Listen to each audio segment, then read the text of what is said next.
Alors, salut à tous, moi c'est Gustave. Nous sommes là, c'est pour parler d'un tutoriel qui va vous montrer comment exécuter des fichiers .bat à partir d'une interface Java ou à partir du code Java. Donc pour ceci, nous allons d'abord commencer par ouvrir notre éditeur de test et écrire une commande cmd. Nous allons par exemple créer ici un dossier avec mkdi, par exemple tuto. Donc voilà, langage batch. Ici, nous allons essayer de l'enregistrer. Donc nous allons l'enregistrer à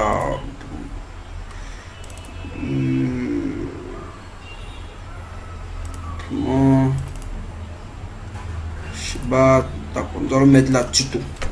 Ok, tuto.bat. Alors si nous revenons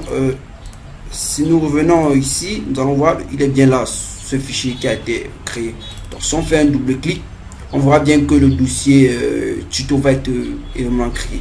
Et vous constaterez bien qu'il y a un flash, c'est-à-dire vous ne voyez pas la fenêtre CMD qui exécute la création de ce dossier. Alors pour ce faire, si vous voulez visualiser la fenêtre, vous venez juste dans votre code, en dessous vous mettez du code, vous mettez la commande pause. Alors vous enregistrez. Alors, si vous revenez là, vous supprimez vous lancez. Alors bien évidemment, vous voyez, appuyez sur une touche pour continuer, vous voyez, et la commande, la fenêtre CMD s'affiche proprement.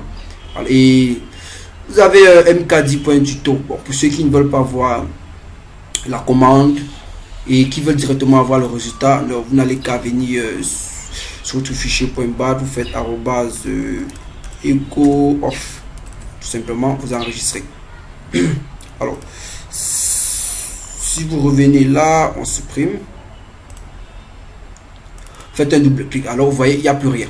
Donc la commande permet de créer le dossier, là, la commande va plus du tout s'afficher. Alors nous allons entrer dans le but du sujet en venant sur notre IDE. Nous allons ici créer un projet. Nous allons l'appeler tuto, comme ci.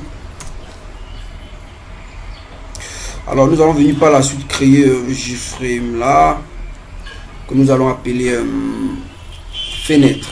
Ok, voilà, nous allons l'appeler fenêtre. Nous allons venir à ce niveau, nous allons mettre un bouton que nous allons nommer démarrer par exemple, et par la suite nous allons venir dans démarrer en faisant faire un double clic sur le bouton démarrer. Nous allons créer une variable de type string que nous allons appeler cmd. D'accord, nous allons venir, on va faire cmd qu'est-ce que c'est, d'accord.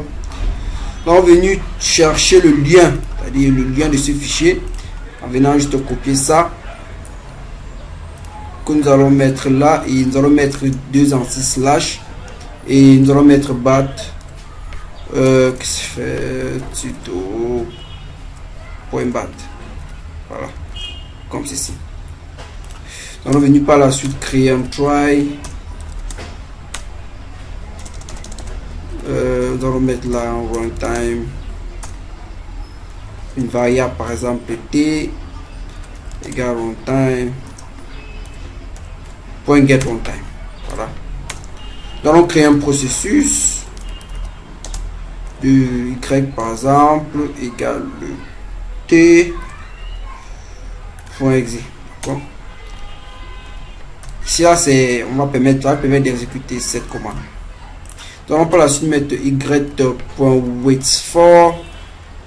Pourquoi waitFor? Tout simplement pour dire à l'application Java de faire une pause jusqu'à ce que le script soit .bat, jusqu'à ce que le script .bat soit exécuté.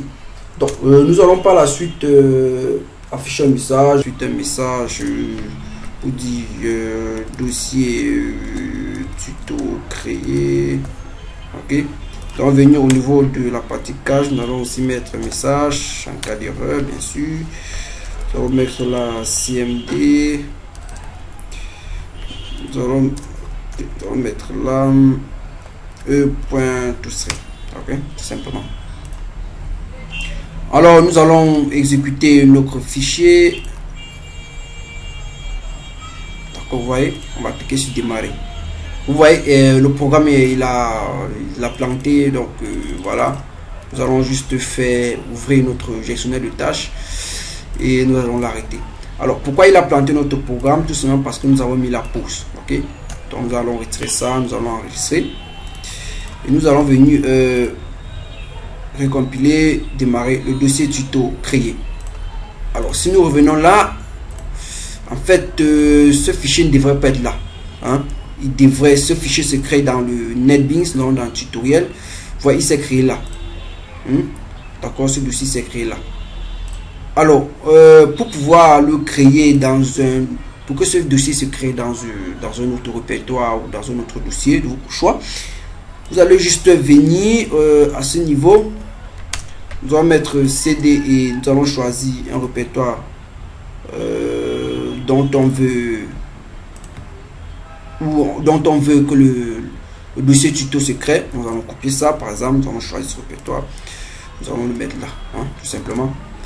Et si nous revenons recompiler ce programme, cliquez sur démarrer et si nous revenons là, vous voyez, le dossier tuto a bien été créé. Donc voilà un peu comment exécuter des fichiers bar à partir d'un programme Java. Et c'est possible si vous venez là, si on fait un double clic là, on copie ça, Notepad, on change ce lien, on met du slash et on met Notepad, allez, on copie ça, renommer.